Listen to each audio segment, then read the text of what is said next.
বলা হয় সময় চলে যায় কিন্তু ভালোবাসা প্রতিটি যুগে বেঁচে থাকে। এমন অনেক সিনেমা হয়েছে যেখানে এক যুগের কেউ তার টাইমলাইন থেকে বেরিয়ে অন্য টাইমলাইনের কাউকে ভালোবাসতে শুরু করে। অতীত থেকে বর্তমান এবং বর্তমান থেকে অতীতে গিয়ে সে কারো প্রেমে পড়ে। তো আজকের সিনেমাটিও একই রকম টাইম ট্রাভেল কনসেপ্টের উপর নির্মিত, কিন্তু এটি সবার থেকে আলাদা। তো চলুন আজকের গল্প শুরু করি। গল্পের শুরুতে আমরা আমাদের নায়িকা চেসকে দেখতে পাই, যিনি নিউ ইয়র্কে একটি খুব বিখ্যাত ব্যাংকে কাজ করেন। বর্তমানে তিনি ইংল্যান্ডে এসেছেন এবং ইংল্যান্ডের একটি খুব পুরনো প্রাসাদের উপর তার ব্যাংকের অধিকার রয়েছে এবং তারা এটি নিলাম করতে চায়। চেজলি ব্যাংকের পক্ষ থেকে প্রাসাদটি পরিদর্শন করতে এসেছে এবং আজ প্রাসাদের দাম কত হওয়া উচিত তা জানতে এসেছে এবং সেই অনুযায়ী তারা প্রাসাদ এবং এই জায়গাটি একজন ক্লায়েন্টের কাছে বিক্রি করবে, অর্থাৎ তারা এটি নিলাম করবে। প্রিসিলা নামে একজন মহিলা তাকে নিতে এসেছেন, যিনি একটি রিয়েল অ্যাসেট এজেন্সি চালান। তার মাধ্যমে ব্যাংক প্রাসাদটি বিক্রি করার সিদ্ধান্ত নিয়েছে। চেলসির আমেরিকায় একজন প্রেমিকও আছে, যার এই ভ্রমণে তার সাথে আসার কথা ছিল, কিন্তু শেষ মুহূর্তে তাদের মধ্যে কিছু সমস্যা দেখা দেয় এবং চেলসি তার সাথে ব্রেকআপ করে। প্রিসিলা বলে যে 250 বছর আগে এটি অত্যন্ত সমৃদ্ধ জায়গা ছিল এবং রাজপরিবারের লোকেরা এখানে থাকতেন, কিন্তু আজ এটি নিলামে তোলার সময় এসেছে। তারপর প্রাসাদের তত্ত্বাবধায়ক সেখানে আসেন, যিনি প্রাসাদ এবং এর সাথে সম্পর্কিত অন্যান্য সম্পত্তির যত্ন নেন, যার নাম গাব। প্রিসিলা তাকে বলে কেন চেলস এখানে এসেছেন এবং চেলস কয়েকদিন এখানে থাকবেন এবং প্রাসাদটি পরিদর্শন করবেন এবং তার রিপোর্টের ভিত্তিতে এর দাম নির্ধারণ করা হবে এবং এটি নিলামে তোলা হবে। এই গাব অনেক বছর ধরে এটির যত্ন নিচ্ছেন। তাই চেলসি জিজ্ঞাসা করে কেন কেউ এই প্রাসাদটি কিনতে চায় না। সে বলে যে এই প্রাসাদটি দেখতে ভালো, কিন্তু এটি বহু বছর ধরে সঠিকভাবে রক্ষণাবেক্ষণ করা হয়নি। এটি অনেক জায়গায় ক্ষতিগ্রস্ত হয়েছে, ছাদটিও অনেক জায়গায় ভেঙে পড়েছে এবং কেউ এর রক্ষণাবেক্ষণের খরচ বহন করতে চায় না। সেই কারণেই এটি বহু বছর ধরে এভাবে পড়ে আছে। তার উপর বেসমেন্টে একটা ভূতও আছে। হয়তো সেই কারণেই এটি কেনার পর কেউ মরতে চায় না, মানে সবাই ভয় পায়। এইসব কথাই বলতে থাকেন তিনি। তখন চেজলি তার জিনিসপত্র ভেতরে নিয়ে যায় এবং তাকে একটি সুন্দর ঘর দেওয়া হয়। যাই হোক, তারপর চেজলি তার জিনিসপত্র ভেতরে রাখে। আর কয়েক বছর আগে একটি ধনী ব্যক্তিও এটি কিনেছিলেন, কিন্তু এটির রক্ষণাবেক্ষণের জন্য তিনি চেজলির ব্যাংক থেকে ঋণ নিয়েছিলেন। আজকের সময় অনুযায়ী এটি সংস্কার করেছিলেন, কিন্তু তিনি মারা যান। এরপর আর কেউ এটি কেনেননি, সেই কারণেই এটি ব্যাংকের হাতে আসে। তাই চেলসি প্রাসাদের সর্বত্র জায়গায় খোঁজ করে, অবশেষে বেসমেন্টে চলে যায়। যখন সে কোনো শব্দ শুনতে পায় না, তখন সে ভয় পায় এবং ভাবে যে এখানে সত্যিই ভূত আছে। এবং তারপর তার প্রেমিকের ফোন আসে এবং তার প্রেমিক তার কাছে ক্ষমা চায়, যদিও চেলস তার সাথে সম্পর্ক ছিন্ন করেছে। হঠাৎ কল কেটে যায় এবং ফোনটি স্বয়ংক্রিয়ভাবে বন্ধ হয়ে যায়, যদিও তার ফোনে যথেষ্ট চার্জ ছিল। এখন চেজলি আরও ভয় পেয়ে যায় এবং একটি বড় হাতলযুক্ত কলম তুলে এগিয়ে যায় এবং বলে যে সে যদি কাউকে কোথাও দেখতে পায় তবে তার মাথা ভেঙে ফেলবে। তার সামনে একটি আয়না দেখা যায়, যা দেখতে একটু অদ্ভুত লাগে। আয়নার ওপারে একজন লোক দেখা যায়। এখন তাকে দেখে চেজ চমকে যায় এবং একইভাবে চেলসকে দেখে সেই লোকটিও চমকে যায়। সে জিজ্ঞাসা করে, তুমি কে, যারা আমার ঘরে বসে আছো? এভাবে সে খুব পবিত্র ভাষায় কথা বলে। চেলস জিজ্ঞাসা করে, তুমি কে, আর আমার বেসমেন্টে তুমি কি করছো, আর তুমি কেমন পোশাক পরেছো? লোকটি মনে করে চেলস আয়নার পিছনে দাঁড়িয়ে আছে, তাই সে উভয় দিকে তাকায়। আর এখানে চেলসও একই কথা ভাবে যে হয়তো এই লোকটি আয়নার পিছনে দাঁড়িয়ে আছে, কিন্তু সেখানে কেউ নেই। তাই তারা দুজনেই বুঝতে পারে যে তারা আয়না দিয়ে একে অপরের দিকে তাকাচ্ছে। সে জিজ্ঞাসা করে, তুমি কি আলাদিনের প্রদীপের ভূত? আয়নার ভিতরে কি করছো? চেলস বলে যে আমাকে দেখে তোমার ভূত মনে হচ্ছে। সে বলে, আমি ভূত নই, আমি চার্লস ব্যাগলি চতুর্থ। চেজ অবাক হয়ে যায় এবং বলে, তুমি কি চতুর্থ প্রিন্স চার্লস বাকলি? বলো তো এটা কোন বছর? সে তাকে বলে যে এটা 1799 সাল। সে চেলসের পোশাক খুব অদ্ভুত মনে করে এবং তাকে জিজ্ঞাসা করে যে সে কোন যুগের। সে বলে যে এটা 2024 সালে বাস করছে এবং তখন চেজ বলে এটা 2024 সাল এবং এই কথা শুনে সে হতবাক হয়ে যায়। দুজনেই বুঝতে পারে না এটা সত্যি নাকি স্বপ্ন নাকি মায়া। দুজনেই নিজেদের চিমটি মারে এবং তারপর তারা জানতে পারে এটা সত্য। দুজনেই আয়নায় হাত রাখে এবং সাথে সাথেই বৈদ্যুতিক শক লাগে। ওপাশ থেকে চার্লসের মা চার্লসকে ডাকে এবং বলে যে খাবার পরিবেশন করা হচ্ছে, তাড়াতাড়ি এসো। চার্লস বলে যে আমার মা আমাকে ডাকছে, আমাকে যেতে হবে, আমরা আবার আগামীকাল দেখা করব। এই বলে সে চলে যায়। চেসলিও বিভ্রান্ত হয়ে উপরে আসে সে বুঝতে পারে না বেসমেন্টে কী ঘটেছিল। এটা কিভাবে সম্ভব যে আমি 1799 সালের একজন রাজপুত্রের সাথে কথা বলতে পারি? সে কেবল বই এবং সিনেমাতে এইসব শুনেছিল। এটা কি সত্যিই ঘটে? রাতে তার ঘুম আসে না। সে ভাবতে থাকে যে এটা কি একটা মজা নাকি অন্য কিছু।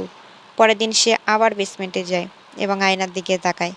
কিন্তু এটা কি ঘটলো? আয়না তো একেবারে স্বাভাবিক দেখাচ্ছে এবং তার মুখ তাতে প্রতিফলিত হচ্ছে, যা সেখানে থাকা উচিত না।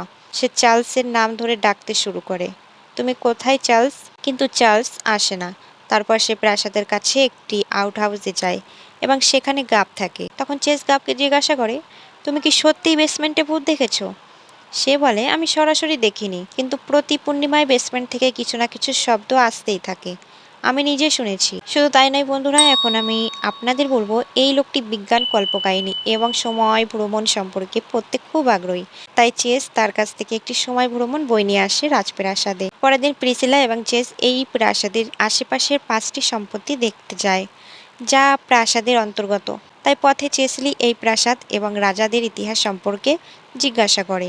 প্রিসিলা বলে যে শেষ 3 রাজার সময়ে এটি খুব সমৃদ্ধ ছিল, কিন্তু পরে চতুর্থ রাজপুত্র অর্থাৎ চার্লস বাকলে এর দায়িত্ব নেন, কিন্তু তিনি বেশি দিন বাঁচেননি। তিনি বিয়েও করেননি এবং অগ্নিকাণ্ডে তিনি মারা যান। এরপর পঞ্চম রাজপুত্র আসেন, কিন্তু তার সময়ে এই রাজ্য এবং প্রাসাদের পতন শুরু হয় এবং শীঘ্রই এটি ব্যাংকের কাছে বন্ধক রাখা হয় এবং এখন এটি ব্যাংকের সম্পত্তি। ব্যাংক এটি রক্ষণাবেক্ষণ করতে পারে না এবং তাই এটি বিক্রি করার চেষ্টা করা হচ্ছে। যে কেউ যদি এটা কেনে সে অবশ্যই এটি ভেঙে ফেলবে এবং তার পছন্দের অন্য একটি ভবন বা হোটেল তৈরি করবে এবং এর সাথে সাথে এই প্রাসাদের ইতিহাসও হারিয়ে যাবে। বন্ধুরা, চেজের এখানে একটা জিনিস বোঝা উচিত ছিল যে চতুর্থ চার্লস বিয়ে করেনি এবং তিনি অগ্নিকাণ্ডে মারা যান এবং সম্ভবত বেসমেন্টের আয়নায় চেলস তাকেই দেখেছেন। এখন সম্পত্তি দেখানোর পর প্রিসিলা চেসকে প্রাসাদে রেখে চলে যায়। চেজও গাবের সময় ভ্রমণ বইটি পড়তে শুরু করে।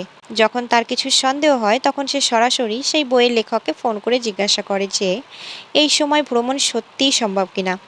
আমি এমন একটি জায়গায় গিয়েছিলাম যেখানে আমার ফোন স্বয়ংক্রিয়ভাবে বন্ধ হয়ে যায়। তোমার বইতে লেখা আছে যে গ্রানাইট পাথরের বিকিরণের কারণে এটি ঘটতে পারে। তোমার কি কখনো এমন অভিজ্ঞতা হয়েছে? এভাবে সে বইটিতে লেখা জিনিসগুলি সম্পর্কে বিস্তারিতভাবে জিজ্ঞাসা করে এবং তাও খুব আগ্রহের সাথে। তাই লেখকও খুব খুশি হন এবং বলেন যে এই বিষয়ে এখনও গবেষণা চলছে। যাই হোক, আমার যা ছিল লেখাটি কেবল আমার তত্ত্ব ছিল। আমার মতে এটি পূর্ণিমার চাঁদের প্রভাবও হতে পারে। যাই হোক, তুমি সময় ভ্রমণের প্রতি যে আগ্রহ দেখাচ্ছ তাতে আমার মনে হচ্ছে হয়তো তুমি সময় স্লিপ মানে বর্তমান থাকাকালীন ভবিষ্যৎ বা অতীত দেখা। চেস বলে না, সে বলে যে না, এরকম আমার কোনো অভিজ্ঞতা হয়নি। আমি আপনার বইটি পড়ছি এবং ভাবছি আপনার কাছ থেকে আমার সন্দেহ দূর করে নেব। সে প্রসঙ্গটা ঘুরিয়ে অন্যদিকে করে দেয়। সেই রাতেই সে আবার বেসমেন্টে যায় এবং সেখানে সে দেখতে পায় চার্লসকে। চার্লস আবার আয়নার দিকে তাকালো। মনে হচ্ছে টাইম পোর্টাল এখনও খোলা আছে। দুজনেই এখনও বিশ্বাস করতে পারছে না। তারা একে অপরকে বিভিন্ন সময় থেকে দেখছে এবং একে অপরের সাথে কথাও বলছে। এখন চার্লস বলছে, গতকাল তোমার সাথে দেখা হবার পর আমি সারা দিন ভাবছিলাম এটা সত্যি কিনা। আমি এসেছি এবং এই আয়নাটা অনেকবার দেখেছি, কিন্তু এটা স্বাভাবিক মনে হচ্ছিল।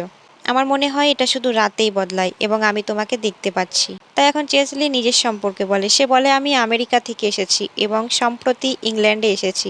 চার্লস ভবিষ্যতের পৃথিবী সম্পর্কে জানতে খুব আগ্রহী। তিনি জানতে চান যে পৃথিবীতে কি পরিবর্তন ঘটেছে এই 250 বছর ধরে। তখন চেলস বলতে একটু ভয় পাচ্ছে, কারণ সে মনে করে যে ভবিষ্যতের কথা বলার মাধ্যমে সময় সারণীতে অতীতের ব্যক্তি হয়তো সময়ের অনুভূতি বদলে যাবে, অথবা ভবিষ্যতের কিছু হলে অতীতে চলে যায়, তাহলে পৃথিবী বদলে যাবে। যেমন অতীতে এমন একটি রোগ ছিল যার চিকিৎসার অভাবে অনেক মানুষ মারা যেত, কিন্তু এখন আমাদের চিকিৎসা আছে এই রোগের জন্য। যদি এই ওষুধটি অতীতে নেওয়া যায় তবে বর্তমানের উপর এর কোনো খারাপ প্রভাব পড়বে না। এই সব শুনে চার্লস হেসে বলে যে তুমি কিসের ভয় পাচ্ছ, আমি বুঝতে পারছি না। আচ্ছা, তুমি যদি এত ভয় পাও তাহলে আমি প্রতিশ্রুতি দিচ্ছি যে ভবিষ্যতের কোনো বিষয়কে আমি অতীতে নিয়ে যাওয়ার জন্য জোর করব না। এছাড়া যদি অন্য কোনো মজার জিনিস আছে তাহলে তুমি বলতে পারো, যেমন কোনো কারিগরি বা বৈজ্ঞানিক পরিবর্তন ইত্যাদি। তখন চেজলি বলে, আমাদের টাইম লাইনে মানুষ ওড়ে। সে অবাক হয়ে যায়, মানুষ ওড়ে কিভাবে? তারপর চেজলি ব্যাখ্যা করে যে এটি বিমান, এমন একটি জায়গা তৈরি করা হয়েছে যেখানে মানুষরা খুব অল্প সময়ের মধ্যে এক জায়গা থেকে অন্য জায়গায় যেতে পারবেন। এখান থেকে নিউ ইয়র্ক যেতে মাত্র 6 ঘন্টা বাকি। চার্লস বলল, বাহ, অনেক সুন্দর, আমাদের তো 3 মাস সময় লাগবে। তখন চেস আরও বলে, এখানে কার্স নামে একটি গাড়িও আছে যার ইঞ্জিন আছে। চার্লস বলে যে আমরা ঘোড়ার গাড়িতে যাই। চেস আরও জিজ্ঞাসা করে, তোমার সময় লন্ডন যেতে কত সময় লাগে? সে বলে 1 সপ্তাহ। তারপর চেসলি বলে, ও ভগবান, আমাদের তো মাত্র 4 ঘন্টা লাগে। তারপর চেস তাকে তার ফোন দেখায় এবং বলে যে এর মাধ্যমে আমরা কারোর সাথে কথা বলতে পারি এবং তারা এটা দেখেও আমাদের সাথে কথা বলতে পারে, এমনকি যদি তারা পৃথিবীর যে কোনো কোণে থাকে। কিন্তু জানি না কেন এই ফোনটি এই বেসমেন্টে কাজ করে না। যদি তোমার হাতে এই ফোন থাকে তাহলে মনে হবে যেন পুরো পৃথিবী তোমার হাতের মুঠোয় রয়েছে। চার্লস অবাক হয়ে দেখে যে পৃথিবীতে কতটা পরিবর্তন এসেছে আর কি নতুন জিনিস এসেছে পৃথিবীতে। তারপর দুজনেই এভাবে কথা বলে। তারা তাদের নিজ নিজ টাইমলাইন থেকে অনেক কিছু শেয়ার করে। তারপর চার্লস উঠে রান্নাঘরে যায় এবং কফি আর কুকিজ নিয়ে আসে। আয়না দিয়ে চেলসকে একটা কুকি দেয়। এর স্বাদ অসাধারণ, কিন্তু হঠাৎ চেলসের শ্বাসকষ্ট শুরু হয়। আসলে এতে বাদাম মেশানো ছিল আর চেজের বাদামে অ্যালার্জি আছে, তাই চার্লস ভয় পেয়ে যায় এবং সে তার সময় থেকে বর্তমানে ফিরে আসে। সে জিজ্ঞাসা করে, তোমার কি হয়েছে? চেলস বলে, ওই পাশে একটা রান্নাঘর আছে যেখানে একটা ব্যাগ আছে, দয়া করে তাড়াতাড়ি নিয়ে এসো। এবার চার্লস দৌড়ে গিয়ে ব্যাগটা নিয়ে আসে। সে ব্যাগ থেকে অ্যালার্জির একটা ইঞ্জেকশন বের করে এবং ইঞ্জেকশন দেয়। তারপর তার অবস্থার উন্নতি হয় এবং সে শ্বাস নিতে সক্ষম হন। তারপর তারা দুজনেই সারা রাত কথা বলে আর চেস সেখানে ঘুমিয়ে পড়ে আর সেও সেখানে বসে বসে ঘুমায়। এখন সকালে তারা দেখতে পায় যে আয়নাটি স্বাভাবিক হয়ে গেছে, মানে দরজাটা খোলা নেই, বন্ধ। চেস ভয় পেয়ে যায়। এখন তুমি তোমার টাইম লাইনে কীভাবে যাবে? তখন চেলস বলে যে এখন আমাকে রাত পর্যন্ত অপেক্ষা করতে হবে। আমি কেবল রাতেই যেতে পারবো আর এই দরজাটি রাত্রেই খুলবে। তুমি চিন্তা করো না। যাই হোক, আমার একটু খিদে লেগেছে, দয়া করে কিছু একটা করো। এখন চেলসি তাকে প্রাসাদে নিয়ে যায়, গাবের চোখ থেকে লুকিয়ে। সে দেখতে পায় যে 250 সালে প্রাসাদটি অনেক বদলে গেছে। রান্নাঘরে সে চেসকে নাস্তা তৈরি করতে সাহায্য করে।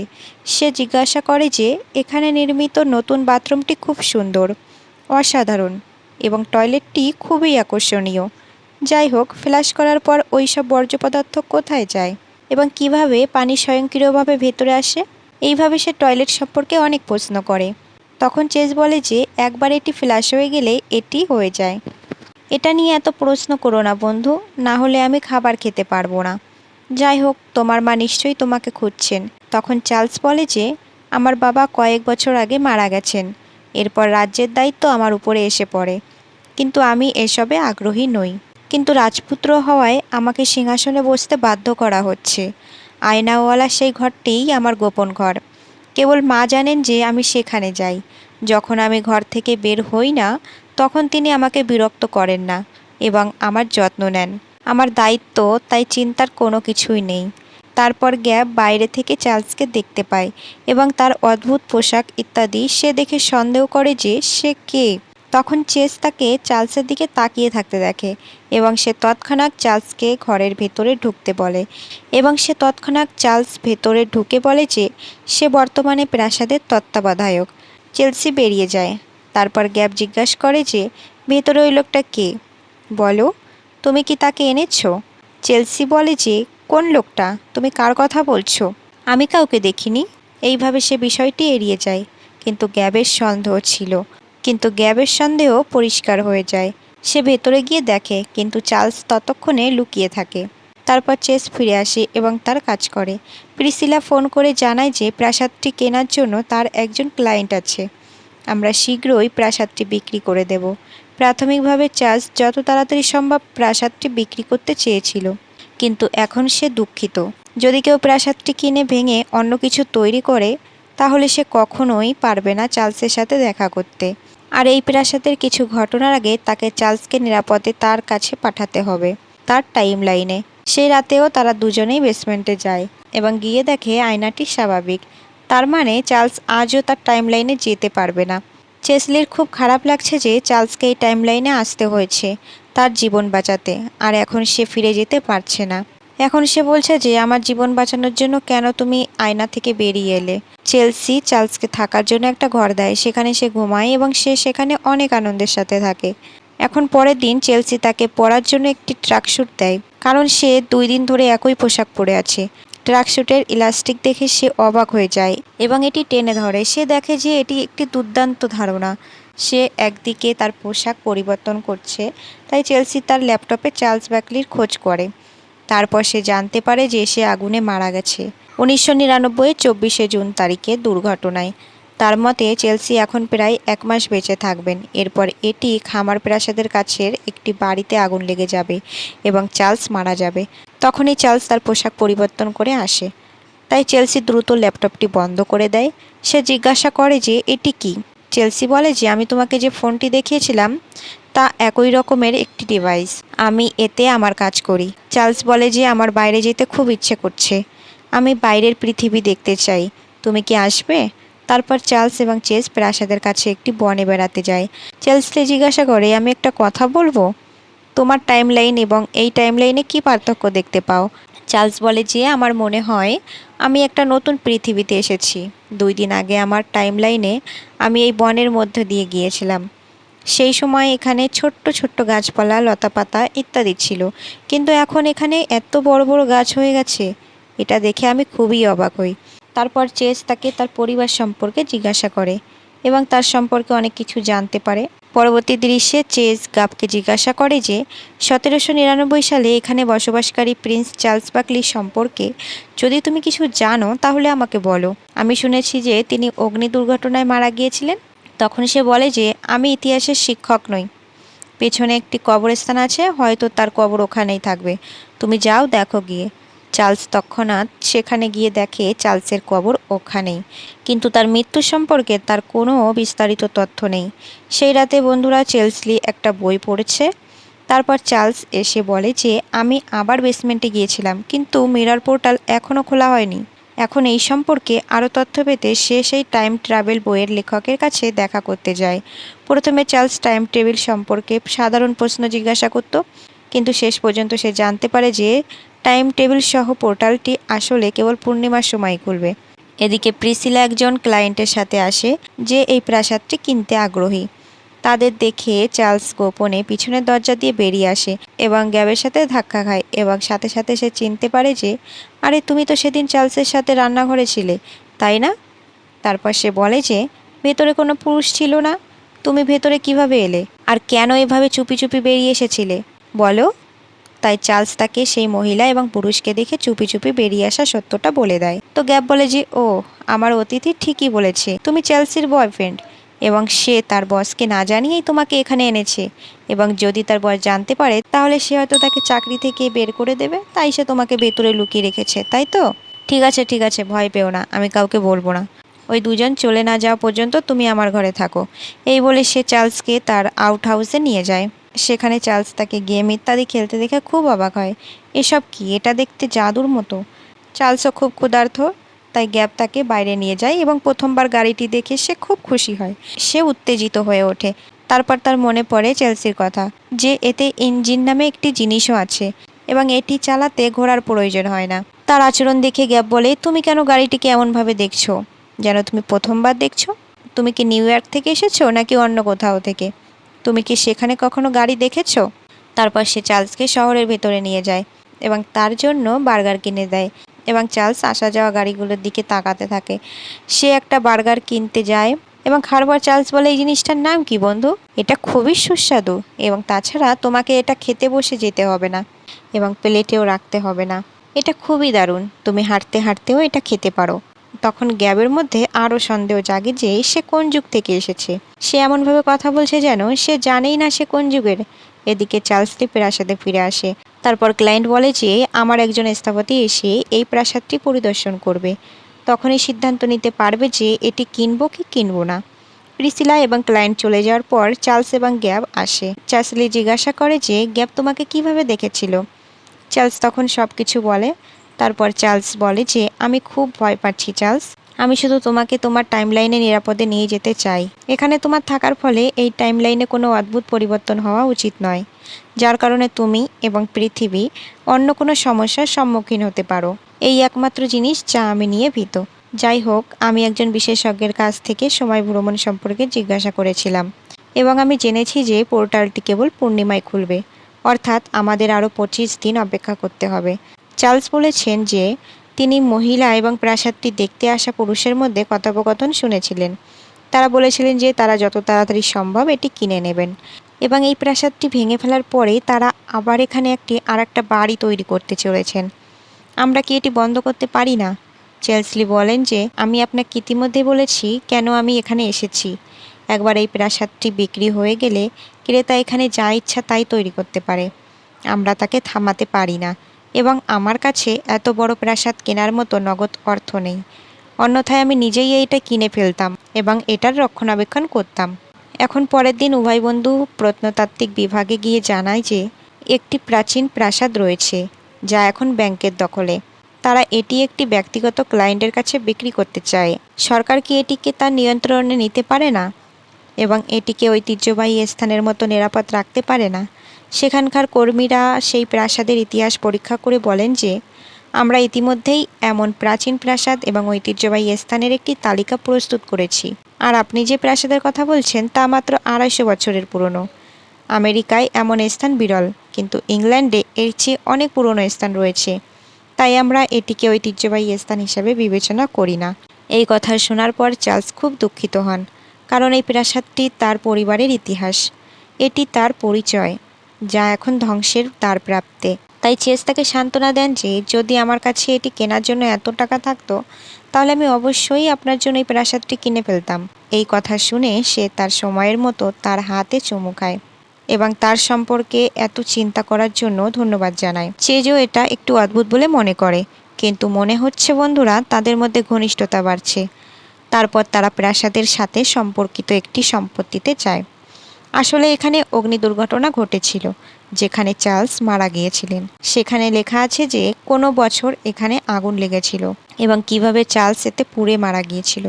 এখানে চার্লস তাকে সত্যটা বলে যে তুমি 1799 সালের 24শে জুন 38 বছর বয়সে এখানে এক অগ্নি দুর্ঘটনায় পুড়ে মারা গিয়েছিলে এবং তোমার সময়সূচি অনুসারে তোমার মৃত্যুর আর মাত্র কয়েকদিন বাকি আছে। চার্লস তুমি কি বলছো তা বুঝতে না পেরে বিভ্রান্ত হয়ে পড়ে এবং তাকে তা বোঝাতে চেস তাকে তার কবরে নিয়ে যায়। সেখানে তার জন্ম ও মৃত্যুর তারিখ লেখা আছে, যে তারিখ অনুসারে তিনি 1799 সালের 24শে জুন মারা যান। কিন্তু এটি দেখে চার্লস বলে যে এটি কেবল স্মরণে লেখা। এর অর্থ হলো আমার দেহ এখানে রাখা হয়নি। আমার টুপি, জুতা বা আমার প্রিয় জিনিস এখানে স্মরণ হিসাবে রাখা হয়েছে। এখন চার্লস আবার বিভ্রান্ত হয়ে পড়ে যে সে কি বলছে। চার্লস তাকে ব্যাখ্যা করে যে আমি সেই অগ্নি দুর্ঘটনায় মারা যাইনি, কারণ সম্ভবত আমি জানি না এই সময়সূচিতে আসার আগে আমার মনে কি চলছিল। আমি প্রাসাদ, রাজ্য এবং সিংহাসন ছেড়ে দূরে কোথাও পালিয়ে যেতে চেয়েছিলাম। এখনও আমি আমার সময়সূচিতে ফিরে যেতে চাই না, বরং অন্য কোথাও গিয়ে শান্তিপূর্ণ জীবনযাপন করতে চাই। আমি আমার জীবন কাটাতে চাই। তাই আমার মনে হয় না যে আমি সেই অগ্নি দুর্ঘটনা পর্যন্ত এখানে থাকব এবং সেই অগ্নি দুর্ঘটনায় আমি মারা যাব। হয়তো আমার পরিবার ভেবেছিল যে আমি সেই অগ্নি দুর্ঘটনায় মারা গিয়েছিলাম এবং সেই কারণেই তারা আমার জিনিসপত্র এখানে কবর দিয়েছে এবং এই কবরটিকে আমার স্মৃতিস্তম্ভ হিসেবে তৈরি করেছে। এখন চার্লস মনে করে যে এটিও সম্ভব হতে পারে, কিন্তু তবুও সে বিশ্বাস করে না। সে মনে করে যে চার্লস অবশ্যই এই অগ্নি দুর্ঘটনায় মারা গেছেন এবং তার মৃতদেহ খুঁজে না পাওয়া পর্যন্ত তার পরিবার তার জিনিসপত্র এই কবরে কবর দিয়েছেন। চার্লস বলে যে যাই ঘটুক না কেন, কিন্তু এখন আমি জানি যে এখানে একটি অগ্নি দুর্ঘটনা ঘটতে চলেছে।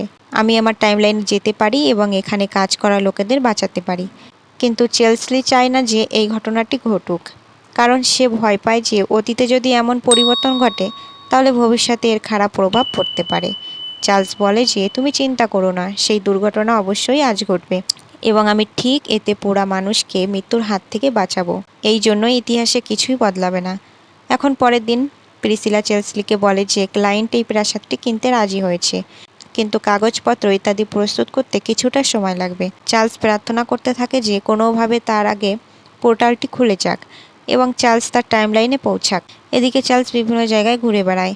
তার অঙ্গভঙ্গি এবং আচরণ এই যুগের মানুষের মতো বদলে গেছে। সে গাবকে সময় ভ্রমণ সম্পর্কে জিজ্ঞাসা করে। তখন গাব বলে যে চেলসলি আমার কাছ থেকে সময় সারণী সম্পর্কে একটি বইও নিয়েছিল। যাই হোক, তোমরা দুজনেই সময় সারণীতে এত আগ্রহী কেন? এখন যদি আমার সময় সারণী তৈরি করার ক্ষমতা থাকতো তাহলে আমি কি করতাম জানো? আমি অতীতে যেতাম এবং ব্যাংকে অল্প পরিমাণ টাকা জমা করতাম। যখন আমি 200 বছর পরে সময় সারণীতে ফিরে আসি, তখন তার পরিমাণ লক্ষ লক্ষ কোটি কোটি টাকা হতো এবং তখন আমি বিশ্বের সবচেয়ে ধনী ব্যক্তি হতাম। তার ধারণা বেশ খারাপ বলে মনে হচ্ছে। আর চার্লসও এটাকে গুরুত্ব সহকারে নেয় না। সে সিদ্ধান্ত নেয় যে যতদিন সে এখানে থাকবে ততদিন সে চেলসির সাথেই সুখী থাকবে। তারাও প্রেমে পড়তে শুরু করে। একদিন চার্লস তার ব্যাংকে ফোন করে তার বসের সাথে কথা বলতে শুরু করে এবং জিজ্ঞাসা করে যে এই প্রাসাদটি বিক্রি না করে সরকারের কাছে হস্তান্তর করে বাঁচানোর কোনো সম্ভাবনা আছে কিনা। তার কথা শুনে চার্লসের তার প্রতি ভালোবাসা আরও বেড়ে যায় যে চার্লস তার প্রাসাদটি বাঁচানোর জন্য এত চেষ্টা করছে। এদিকে প্রাসাদটি কিনতে আসা ক্লায়েন্টের কাছ থেকে কোনো উত্তর নেই। 1 সপ্তাহ কেটে যায়। 2 দিন পর পূর্ণিমা হয় এবং চার্লস তার টাইমলাইনে যেতে পারবে। দুজনেই খুশি এবং দুঃখীও। এরপর তারা আর দেখা করতে পারবে না। শেষবারের মতো দুজনে একটি রেস্তোরাঁয় যায়। তারপর চেস তার প্রেমিক এবং তার ব্রেকআপের কথা বলে। চার্লস বলে যে আমার মা আমার জন্য অনেক মেয়ে রেখেছে কিন্তু কিছুই কাজ হয়নি। তাই চার্লস জিজ্ঞাসা করে যে তোমার টাইমলাইনে ফিরে যাওয়ার পরে তুমি প্রথমে কি করবে। তখন চার্লস বলে যে আমি আমার মায়ের সাথে দেখা করব। এতদিন আমার মা আমার থেকে আলাদা থেকেছে। এতদিন আমার থেকে আলাদা থাকার পর সে খুব দুঃখিত হবে। তারপর আমি সেই খামারের আগুন থেকে মানুষকে বাঁচাবো। তুমি চিন্তা করো না, আমি আগুন থামাবো না। আমি শুধু মানুষকে বাঁচাবো। আগুন অবশ্যই জ্বলবে, কিন্তু আমি তোমাকে অনেক মিস করব। আমি তোমাকে সত্যি বলছি। চার্লস দুঃখিত হয় কারণ সে চেলসির প্রেমে পড়ে গিয়েছিল এবং তার থেকে আলাদা হতে পারছে না। তাই চার্লস বলে যে আমি চলে যাওয়ার পর এবং এই প্রাসাদটি বিক্রি হয়ে যাওয়ার পর তুমি কি করবে। তুমি কি নিউ ইয়র্কে ফিরে যাবে। দুজনেই একে অপরকে ভালোবাসা এবং বিচ্ছেদের কথা ভেবেও দুঃখিত হচ্ছে, কিন্তু তারা খোলাখুলিভাবে এই কথা বলে না। দুজনেই হাসতে হাসতে কথা বলতে বলতে বাড়ি ফিরে আসে। চার্লস তখন বলে যে আমি বুঝতে পারিনি যে এই 1 মাস কিভাবে কেটে গেছে। আমার জীবনের সবচেয়ে সুন্দর মুহূর্তগুলি তোমার সাথে কেটেছে। আমি তোমাকে অনেক মিস করব। এই ধরে সে চেলসির হাত ধরে চুমু খায় এবং দুজনেই তাদের ভালোবাসা প্রকাশ করতে চলেছে। কিন্তু চেলসি শুভরাত্রি বলে চলে যায়। সেই রাতে চার্লস এবং চেলসি বেসমেন্টে সেই পোর্টালের কাছে পৌঁছায় এবং সেই পোর্টালটি খোলা থাকে। যাওয়ার আগে চার্লস তার ভালোবাসা প্রকাশ করে এবং দুজনেই চুমু খায়। চার্লস খুব আবেগপ্রবণ হয়ে পড়ে। সে জিজ্ঞাসা করে তুমি কখন ফিরে আসবে। চার্লস বলে আমি ফিরে আসার জন্য যথাসাধ্য চেষ্টা করব। চার্লসকে বিদায় জানানোর পর সে পোর্টালের ভেতরে চলে যায়। পরের দিন গাব চেসকে জিজ্ঞাসা করে চার্লস কোথায়। চেস দুঃখের সাথে বলে সে চলে গেছে। পরের দিনও পূর্ণিমা দেখা যাচ্ছে, তাই চেলসি আবার বেসমেন্টে যায়। দরজা এখনও খোলা আছে, কিন্তু চার্লসকে দেখা যাচ্ছে না। সম্ভবত সে এখনও তার আয়নার ঘরে আসেনি। চেস খুব দুঃখিত হয়। পরের দিন একটি খুব পুরনো ব্যাংকের ম্যানেজার আসে, যার ব্যাংকটি 18 শতকের শুরু হয়েছিল এবং এখনও চলছে। সে জিজ্ঞাসা করে তুমি কি চেসি। চেসি বলে হ্যাঁ। সে চেসিকে একটি চিঠি দেয় এবং তাকে বলে যে এটি 200 বছরেরও বেশি সময় আগে আমাদের ব্যাংকে সেফটিতে রাখা হয়েছিল। আমরা প্রায় 10 প্রজন্ম ধরে এটি নিরাপদে রেখেছি। সেই সময়ের রাজা চার্লস বাকলি চতুর্থ এই চিঠিটি আমাদের ব্যাংকে রেখেছিলেন এবং লিখেছিলেন যে এটি 2024 সালে এই প্রাসাদে বসবাসকারী চেসের কাছে হস্তান্তর করা উচিত। এখন চেস সেই চিঠিটি খুলে পড়ে। সেখানে চার্লস লিখেছেন যে আমার প্রিয় চেস, আমি আমাদের প্রাসাদকে নিলাম থেকে বাঁচাতে এই ব্যবস্থা করেছি। সেদিন তোমাকে ছেড়ে আমার টাইমলাইনে আসার পর আমি নিশ্চিত ছিলাম যে তুমি পরের দিন টাইম পোর্টালের কাছে আমার সাথে দেখা করতে আসবে, কিন্তু আমার টাইমলাইনে 1000 পাউন্ড নিয়ে নিউ ইয়র্কের এই পুরনো ব্যাংকে জমা দিতে পুরো 1 সপ্তাহ লেগে গেল। সেই কারণেই পরের দিন তোমার সাথে দেখা করতে পারিনি। আমি জানি না আমি ফিরে আসবো কিনা, কিন্তু এই 1000 পাউন্ড তোমার নামে জমা করেছি, যা তোমার টাইমলাইনে অনেক বড় অঙ্কে পরিণত হবে। সেই পরিমাণ টাকা তোমার কাছে পৌঁছে যাবে এবং সেই পরিমাণ টাকা দিয়ে তুমি আমাদের প্রাসাদের সাথে দেখা করতে পারবে, প্রাসাদটি কিনতে পারবে এবং নিলামের হাত থেকে সংরক্ষণ করতে পারবে। ম্যানেজার বলেন যে আমি বিশ্বাস করতে পারছি না যে 250 বছর আগে একজন রাজা তোমার নামে এই চিঠিটি লিখে রেখেছিলেন এবং এতে স্পষ্টভাবে লেখা আছে যে আজকের তারিখে তোমার এই চিঠিটি পাওয়া উচিত। তিনি 1799 সালে আমাদের ব্যাংকে 1000 পাউন্ড জমা করেছিলেন এবং তাও তোমার নামে। আজের মূল্য 246 মিলিয়ন পাউন্ড এবং এখন সেই পরিমাণ টাকা সবই তোমার। তোমাকে শুধু কিছু কাগজপত্রে স্বাক্ষর করতে হবে, তারপর সেই পরিমাণ টাকা তোমাকে দেওয়া হবে। চেস তো একেবারে হতবাক হয়ে যায়। এখন চেস প্রাসাদটি তার ক্লায়েন্টের চেয়েও বেশি দামে কিনে ফেলে, যে এই প্রাসাদটি কিনতে যাচ্ছিল। প্রিসিলা বুঝতে পারছে না যে চেসলির কাছে এত পরিমাণ টাকা কিভাবে এলো। চেসলিও হেসে বলে যে আমার এক পুরনো প্রেমিক ছিল, সে আমাকেই টাকা দিয়েছে জানো। তারপর গাবের সাহায্যে সে প্রাসাদটিকে সংস্কার করে। 1 মাস পর আবার পূর্ণিমা আসে এবং চেসলি আবার টাইম পোর্টালের কাছে চার্লসের জন্য অপেক্ষা করে। চেসলি চিন্তিত হয়ে পড়ে যে চার্লসের কিছু হয়েছে কিনা, কেন সে আসেনি। তারপর সে ঘুমাতে তার ঘরে যায় এবং হঠাৎ করে নিচতলা থেকে একটা শব্দ শুনতে পায়। চেসলি মনে করে যে হয়তো কোনো চোর ঢুকেছে। সে আতঙ্কিত হয়ে হাতে ফুলদানি নিয়ে নিচে চলে যায় এবং গিয়ে দেখে চার্লস সেখানে দাঁড়িয়ে আছে এবং তার হাতে ব্যান্ডেজ করা। তাকে দেখার পর চেসলি নতুন জীবন ফিরে পায় এবং জিজ্ঞাসা করে তোমার হাতে কি হয়েছে। চার্লস বলে যে আমি আমার টাইমলাইন থেকে সেই মিরর টাইম পোর্টালের মধ্যে দিয়ে এখানে এসেছি, তাই আমি আমার হাত দিয়ে সেই আয়নাটিকে জোরে আঘাত করে ভেঙে ফেলেছি এবং যার কারণে আমার হাতে চোট লেগেছে। সে আতঙ্কিত হয়ে জিজ্ঞাসা করে যে যদি ওই আয়নাটি ভেঙে যায় তাহলে তুমি কিভাবে টাইমলাইনে ফিরে যাবে। আর তারপর চার্লস বলে যে আমি আর কখনোই আমার টাইমলাইনে ফিরতে চাই না, সেই জন্যই আমি ইচ্ছাকৃতভাবে এটি ভেঙে ফেলেছি, সেই জন্যই আমার হাতে ব্যথা হয়েছে। কিন্তু ফিরে আসার আগে আমি আমার মাকে দেখতে চেয়েছিলাম এবং আমি দেখে নিয়েছি। এখন আমি আর কখনো ফিরব না এবং আমার লোকেদের সেই অগ্নি দুর্ঘটনা থেকে আমি বাঁচিয়েছি। কিন্তু আমার পরিবার ভাববে যে আমি আগুনের দুর্ঘটনায় পুড়ে ছাই হয়ে গিয়েছিলাম, কারণ তারা কখনো আমার দেহ খুঁজে পাবে না এবং তারা আমার কবরে কিছু জিনিস পুঁতে দেবে। মানে ইতিহাসের কোনো পরিবর্তন হবে না। এখন আমরা এখানে আরামে বসবাস করতে পারবো। দুজনেই তো খুব খুশি হয় এবং চুম্বন করে এবং এই প্রাসাদটি কিনতে 100 মিলিয়ন পাউন্ড ব্যয় করা হয় এবং বাকি 146 মিলিয়ন তাদের কাছে থাকে, যার কিছু তারা নবজাতক পায় এবং কিছু নিজেদের কাছে। এরপরে উভয়ে এই প্রাসাদে শান্তিপূর্ণ জীবনযাপন করবে এবং তারা শান্তিতে জীবনযাপন করতে শুরু করে। তো গল্পটি কেমন লাগলো অবশ্যই কমেন্ট করে জানাতে ভুলবেন না। আর এরকম সুন্দর সুন্দর গল্প পেতে অবশ্যই চ্যানেলটি সাবস্ক্রাইব করবেন আর হ্যাঁ, ভিডিওটি অবশ্যই লাইক করে দেবেন। Thank you so much. দেখা হবে আবার নতুন গল্পের সাথে। গল্পের এন্ডিংটা কত সুন্দর তাই না? আমার কিন্তু অনেক ভালো লেগেছে। তোমার কেমন লাগলো?